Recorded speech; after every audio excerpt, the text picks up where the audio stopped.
Секое доаѓање овдека во судот, речиси секојдневно, еве сега од 8 дена во 6 дена треба да бидам на рочишта за 3 или 4 различни процеси.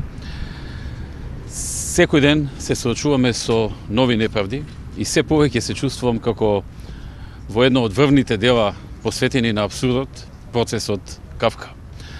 Еве денеска да речеме имаше еден од обвинетите кој што е болен, кој што достави лекарско уверение, мислење од специјалисти од клинички центар, издадено боледување од матичен лекар, дека треба да мирува и не смее да се извложува никаков физички напор.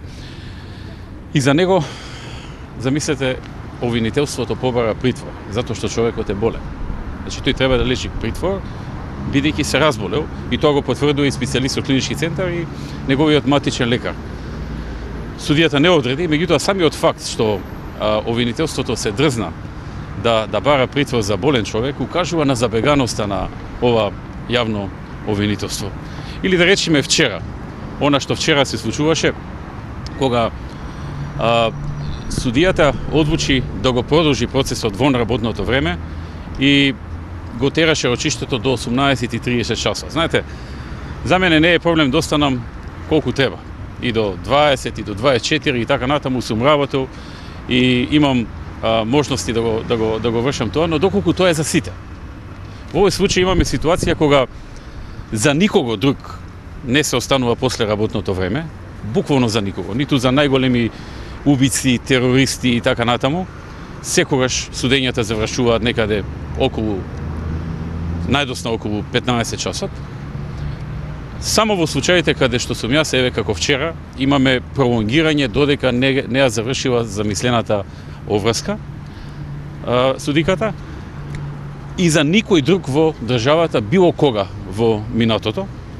А што е најинтересно, можеби најиронично, истиот пар на судии што вчера направи на некој начин еден скандал со продолжување на рочиштето во работното време и пар на судии кој што го суди Заев. И му закажува на месец и по 2 и за 15 минути завршува се. Така што, навистина, се поабсурдно станува целата ова работа поврзана со СЈО и со судството. Очигледно е дека судиите имаат добиено политичка агенда и мораат да исполнуваат. Меѓутоа, вчера имаше еден интересен момент кој што е добро да го искоментирам, а тоа е што тројца сведоци на предложениот СЈО сведочеа целосно и безрезервно во наша корист, односно ги демантираа наводите на СЈО.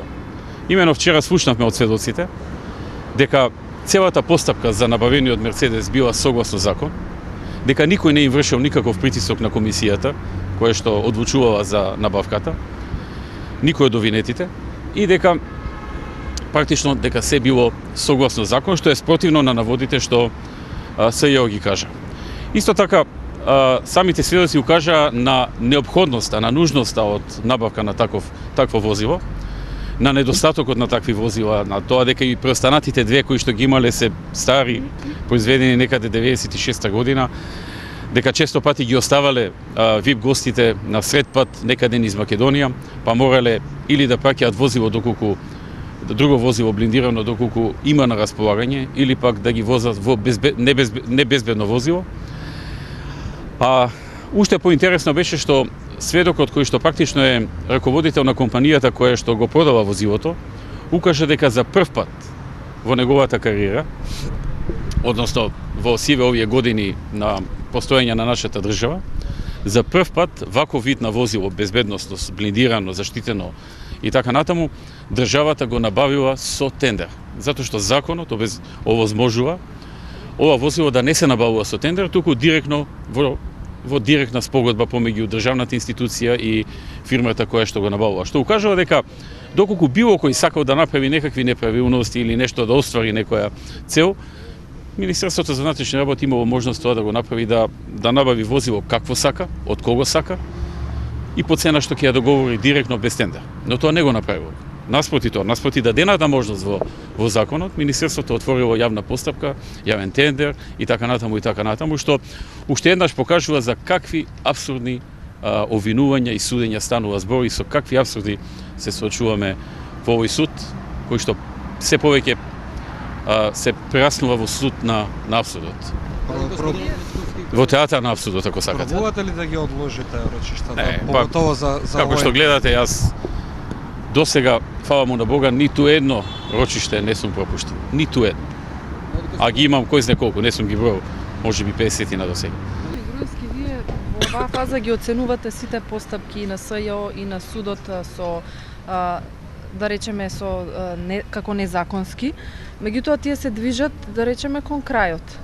Што очекувате за некои дела за кои што сте обвинети, има и затворска казна? Што вие очекувате? Знаете што, ако се работи по закон, не само што не треба да не осудат, туку требаше да нема воопшто судење. Требаше судот во старт да ги отфрли овие обвинувања, односно не требаше да има ни обвинувања. Затоа велам, ова стана еден вид театар на абсурдот. Ако не се работи по закон, се е можно. Нели, кога имате заробено судство, се е можно. Но да оставиме можност за судиите да работат по закон.